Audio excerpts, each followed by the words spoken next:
Moi, je vais vous présenter des choses sur l'analyse textuelle. Alors, je ne travaille pas vraiment en recherche là-dessus, mais sur les techniques qui sont utilisées pour essayer de visualiser ces données de texte. Et donc là, c'est un petit exemple pédagogique que j'ai essayé de faire sur des œuvres littéraires. Alors, les données sur lesquelles j'ai travaillé, eh bien, c'est des œuvres littéraires provenant de 18 auteurs avec 323 textes qui ont été pris en compte. Donc, je n'ai pas tout lu, loin de là. Et l'idée, eh bien, c'est de se dire, est-ce qu'on peut voir comment les auteurs rendent compte de la réalité du monde, quelles sont les questions qui peuvent se poser, quelles sont leurs visions de la vie qu'ils sont en train de mener, de leur entourage. Et bien, autre question, est-ce qu'on peut construire des classes d'auteurs, des courants de pensée parmi ces auteurs? Alors, en faisant ça, pas en lisant tous les textes, mais en s'aidant éventuellement un petit peu de statistiques. Alors, évidemment, il faut aussi lire les textes, mais là, on va voir ce que les statistiques pourraient apporter si on veut bien appréhender cette question-là. Donc, l'idée de départ, c'est qu'on a ces textes, donc ces 323 textes. Alors en fait, moi j'ai considéré que j'avais 18 auteurs avec, comme s'ils avaient fait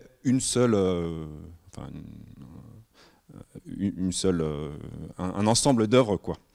Et l'idée qu'on peut avoir, c'est de se dire, bien finalement, parmi ces auteurs, s'ils emploient les mêmes mots, c'est qu'en fait, derrière, ils véhiculent un peu les mêmes idées, ils s'intéressent aux mêmes problèmes. Et donc, ce qu'on peut se dire, c'est que finalement, est-ce qu'on peut construire un tableau de données qui va croiser les auteurs et les mots qu'ils utilisent. Donc, ce qu'on fait, c'est que les œuvres ont été numérisées, ça c'est assez facile maintenant, et puis on prend le dictionnaire, et puis sur tous les mots du dictionnaire, on va compter combien de fois Aragon, par exemple, a employé le mot accord. Et puis on fait ça sur tous les mots et tous les auteurs. Et on se retrouve avec un tableau de données qui a énormément de lignes, autant de lignes qu'il y a de mots. Donc c'est vraiment très important comme tableau de données. Alors moi je me suis restreint à tous les mots qui étaient cités au moins 100 fois. Donc c'est un tableau un peu plus court, mais il y a quand même 978 mots et puis 18 auteurs. Donc vous voyez un tableau qui est assez conséquent. Et puis l'idée c'est à partir de ce tableau d'essayer de trouver des regroupements et de comprendre pourquoi les auteurs se ressemblent. Donc comment est-ce qu'on va pouvoir analyser un tel tableau de données? Alors, avant d'aller directement sur un gros tableau de données comme ça, j'ai pris un petit exemple pour essayer de faire passer les idées de comment est-ce qu'on peut voir les auteurs qui se ressemblent, les auteurs qui sont différents, en quoi ils se ressemblent, en quoi ils sont différents. Donc j'ai pris un extrait avec 5 mots et 3 auteurs uniquement. Et puis, bien ici, j'ai mis en trois auteurs, Corneille, Racine et Zola, et puis 5 mots sur la profondeur, il y a 5 mots, la fureur, linge, je vois pas bien, sentier, vallée et victoire. Et là, ce qu'on voit, c'est que tous les auteurs emploient les mots à peu près dans les mêmes proportions. La hauteur du bâton est à peu près la même partout, donc tous les auteurs emploient les mots dans les mêmes proportions. Donc là, on a envie de dire, il n'y a pas de spécificité des auteurs. Ils disent tous à peu près les mêmes choses. Ils s'intéressent à peu près tous aux mêmes choses. Autre situation, bien là, les barres ne sont pas de la même hauteur d'un auteur à l'autre. Il y a des auteurs qui ont employé beaucoup plus de mots. Zola, qui est à droite, toutes les barres sont plus hautes, mais finalement, c'est dans les mêmes proportions pour chaque auteur. Donc en fait, ils emploient à peu près les mots dans les mêmes proportions. Donc on a envie de dire, là encore, ils s'intéressent à peu près tous aux mêmes choses. Et puis, situation qui va beaucoup plus nous intéresser, là vous voyez immédiatement qu'il y a des choses qui sont particulières. Notamment, par exemple, que Corneille, on voit qu'il accorde beaucoup d'importance au mot victoire, il suremploie ce mot-là beaucoup plus que les autres. Il y a une association forte entre Corneille et le mot victoire. Et puis, il y a une petite barre tout en bas ici, où on se dit que Zola, lui, au contraire, sous-emploie le mot victoire. Pardon, excusez-moi. Corneille, c'était pour le mot fureur, qui suremploie le mot fureur, et au contraire, Zola sous-emploie le mot victoire. D'accord? Donc là, on voit bien ce qui se passe sur les données. Et puis, en faisant ça, on va pouvoir voir les auteurs qui se ressemblent, plus ou moins, qui ont à peu près les mêmes profils d'utilisation des mots, et puis les auteurs qui ont des profils différents et qui suremploient certains mots. Alors, pour les étudiants de terminale, vous avez peut-être entendu parler d'indépendance, de test du qui 2. C'est un petit peu ces choses-là qu'on peut faire sur ces données. Bon, le problème dans notre analyse à nous, c'est que on avait quand même 18 auteurs et 978 mots. Donc des barres, il va y en avoir beaucoup, et je vais quand même avoir du mal à retrouver les profils qui se ressemblent et les profils qui sont différents. Il y a beaucoup trop de chiffres dans mon tableau, de nombres dans mon tableau, pour pouvoir visualiser les données comme ça. Donc comment je vais faire? Ce que je vais faire, c'est que je vais construire une carte des auteurs, en ayant l'idée suivante, c'est que deux auteurs qui emploient à peu près les mots dans les mêmes proportions, qui ont à peu près les mêmes idées, je vais les rapprocher sur la carte, je les mets proches. Et puis des auteurs qui emploient des mots très différents, je vais les éloigner sur la carte. Et puis je vais essayer de construire la carte, une carte optimale, pour pouvoir voir au mieux les ressemblances entre auteurs, les différences entre auteurs. Donc j'éloigne les auteurs qui emploient des mots différents, et puis les auteurs qui emploient les mots à peu près dans les mêmes proportions que tout le monde, moi, je vais avoir envie de le mettre à peu près au milieu de la carte. Et puis ceux qui emploient des mots qui sont très particuliers, je les éloigne, je les mets sur le côté. Et donc voici la carte qui est donnée donc de façon complètement automatique. Une fois que j'ai le tableau de mots, c'est immédiat avec un petit logiciel. Et donc qu'est-ce qu'on voit ici? On voit des choses, alors vous allez pouvoir reconnaître des choses, par exemple Corneille-Racine qui s'intéresse un petit peu quand même au même sujet, puisqu'ils sont proches sur ma carte, c'est qu'ils s'intéressent au même sujet.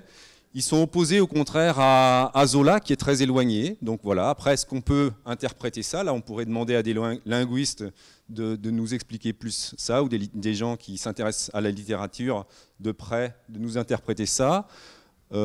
Stendhal-Balzac sont très proches aussi, très éloignés de Lamartine. Voilà, donc on retrouve des choses qui peuvent être intéressantes, qu'on connaît plus ou moins.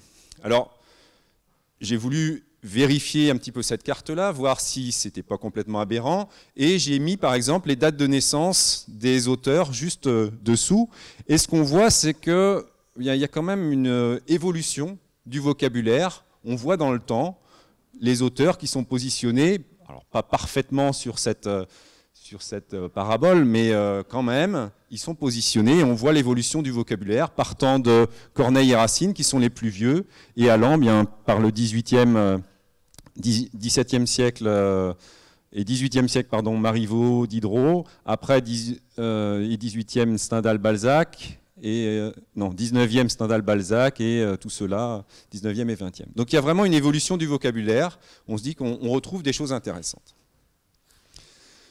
Autre chose qu'on peut faire en mathématiques, en statistique, c'est d'essayer de faire les groupes d'auteurs. C'est ce que je vous disais tout à l'heure. Est-ce qu'on peut regrouper les auteurs, retrouver des courants littéraires? Eh bien, on peut construire ce qu'on appelle des arbres hiérarchiques. Dans ces arbres, il y a d'ailleurs des nœuds, donc par rapport à l'exposé de tout à l'heure, donc des nœuds et des branches. Et l'arbre propose en fait une visualisation des distances entre les auteurs, donc des auteurs qui sont très proches, Diderot et La Bruyère sont très proches, Corneille et Racine sont très proches, etc. Puis on peut voir que ces auteurs-là sont très éloignés, au contraire de Aragon, Zola.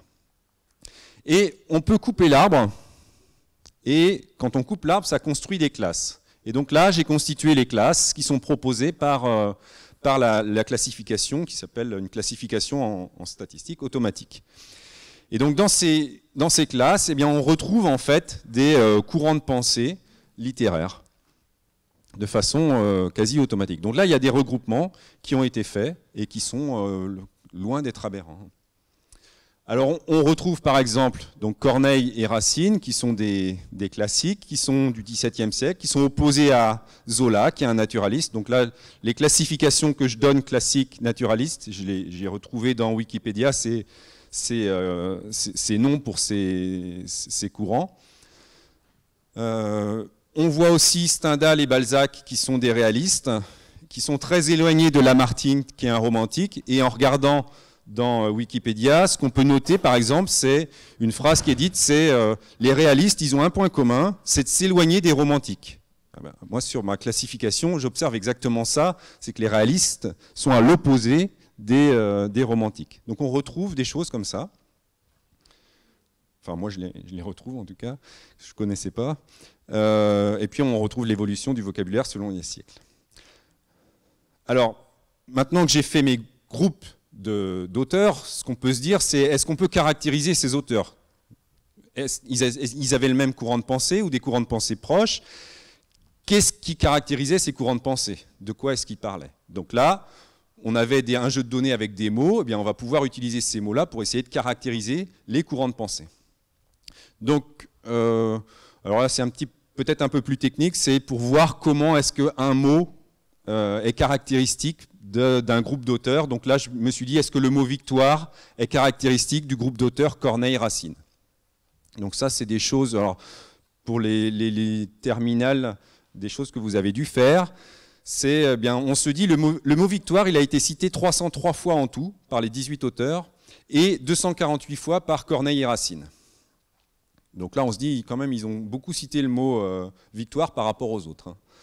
Et en tout, il y avait 1 548 000 mots, un peu plus, et Corneille et Racine, eux, ont utilisé 81 065 mots. Et donc là, ce qu'on peut se dire, c'est est-ce que le mot victoire est suremployé ou pas par Corneille et Racine? Bien là, l'idée, c'est des idées qu'on a avec les boules et les urnes. Là, on met des boules dans une urne, des boules blanches, des boules rouges, et on fait des tirages. Et quelle est la probabilité d'avoir des boules rouges, un certain nombre de boules rouges? Bien là, la question, c'est un peu ça. C'est je mets dans une urne des boules blanches qui correspondent aux mots qui sont tous les mots autres que le mot victoire, et je mets des boules rouges qui sont les boules qui correspondent au mot victoire. Donc j'en mets 303. Et puis après, bien, je tire des boules au hasard, j'en tire 81 065, c'est le nombre de mots que Corneille et Racine ont cités. Donc j'en tire 81 065. Et je regarde combien j'ai de boules rouges. Et je me dis, bien, si j'ai 248 boules rouges ou 250 boules rouges, c'est que Corneille et Racine, ils utilisent les mots comme s'ils avaient choisi ces mots-là au hasard. Et puis si au contraire, j'ai très peu de chances d'avoir 248 boules rouges ou plus que 248 boules rouges, je me dis, Corneille et Racine, ils n'utilisaient pas ces mots-là par hasard, ils ont vraiment suremployé ce mot-là. Et donc là, la probabilité d'avoir plus que 248 boules rouges, enfin 248 boules rouges ou plus que 248 boules rouges, c'est 2 10-6. Donc j'ai très peu de chances de tomber sur 248 boules rouges ou plus si j'avais tiré au hasard dans une urne. Donc là, je peux affirmer qu'il y a quelque chose de significatif, et donc Corneille et Racine suremploient ce mot victoire. Et donc, ça caractérise ce courant de pensée. Et donc, ce que j'ai fait là avec le mot victoire, bien, je peux le répéter pour les 978 mots. Et donc, je vais voir, comme ça, quels sont les mots qui caractérisent chaque courant de pensée. Donc là, j'ai repris le courant de pensée pour les classiques, la Corneille et Racine. Donc il y a ingrat, pleure, alarme, et puis il y a beaucoup de mots, et puis je peux le faire pour Lamartine, et puis après pour Sade. Alors là, je ne vais pas citer les mots pour Sade. Et puis, bien quelque chose qui est éventuellement plus intéressant, c'est de se dire, bon, plutôt que d'avoir des listes, est-ce que je ne pourrais pas positionner les mots sur ma carte d'auteur? Comme ça, je vais avoir à la fois les auteurs et les mots, et je vais pouvoir comprendre directement sur une même carte. Mais ça, c'est en fait assez facile. Il suffit de calculer un barycentre. Donc tout le monde sait calculer un barycentre. Le barycentre, le mot victoire, je vais le positionner au barycentre des auteurs. Alors au barycentre des auteurs, mais en mettant un poids sur le nombre de fois où ils ont utilisé le mot.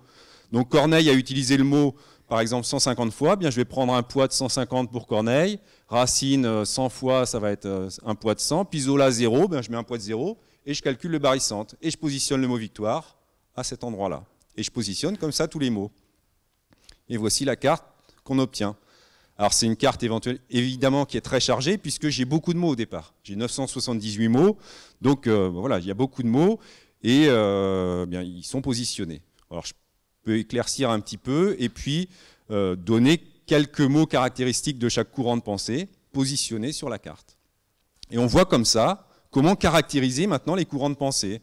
Et puis, bien, les classiques Corneille et Racine, on voit qu'ils utilisent des mots par rapport au thème de la tragédie. D'accord ? Les romantiques, eux, ils utilisent des mots comme vallée, tronc, rocher. Bien, eux, ils s'intéressent beaucoup à la nature. Et on retrouve ici les thématiques de ces auteurs. Alors, là, c'est assez général ce que je dis, mais on peut aller un peu plus dans le détail. Par exemple, comparer les réalistes et les naturalistes, ou voir leurs points communs. Mais en fait, on peut voir que naturalistes et réalistes, eux, ce qu'ils ont envie, c'est de montrer la société telle qu'elle est. Et dans les mots qu'ils y emploient, mais on retrouve bien ça.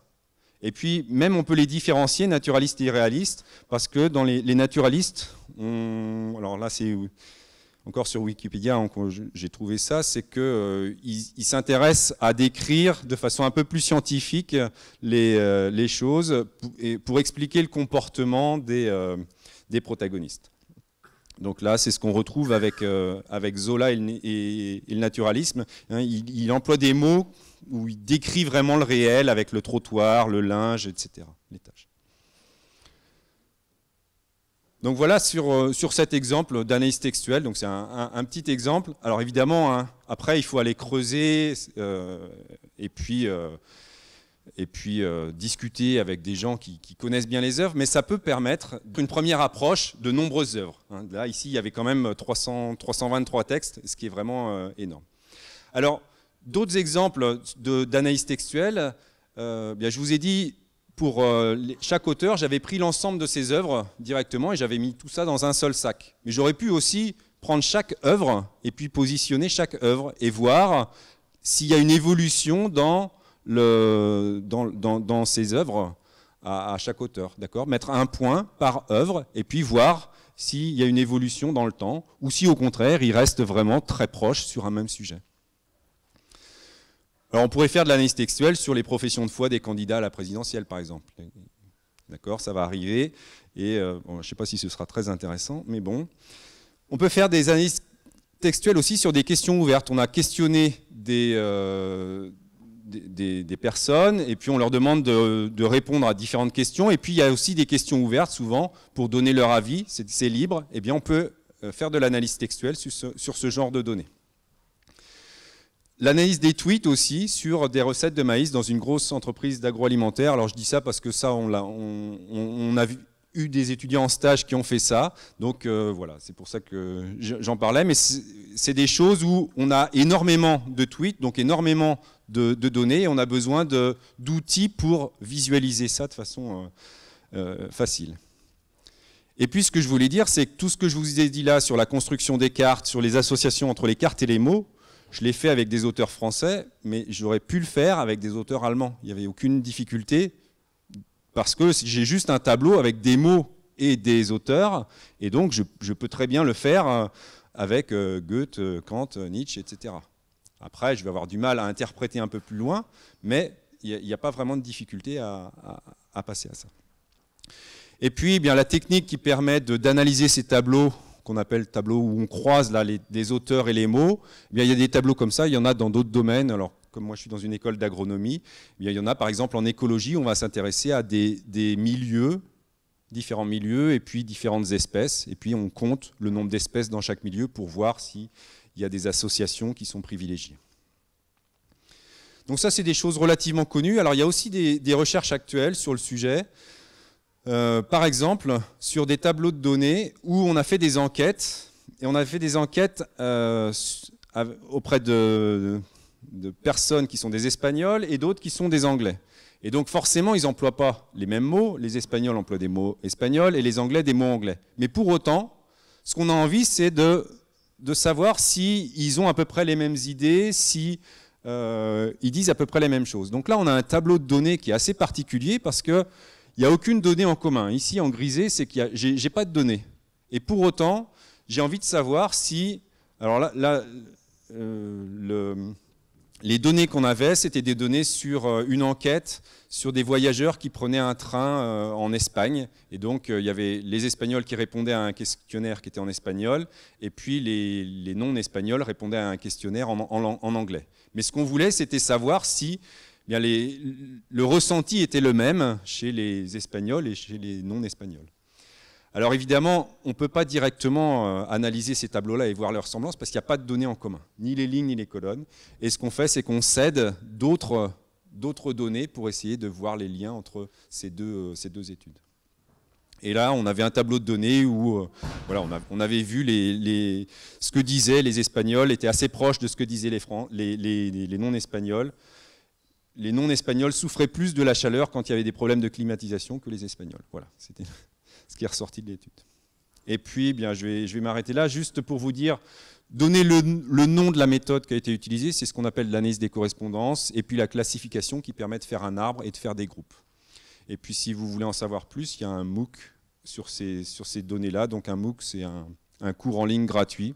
Donc voilà, vous pouvez regarder, ou des vidéos sur YouTube. Et je vous remercie de votre attention.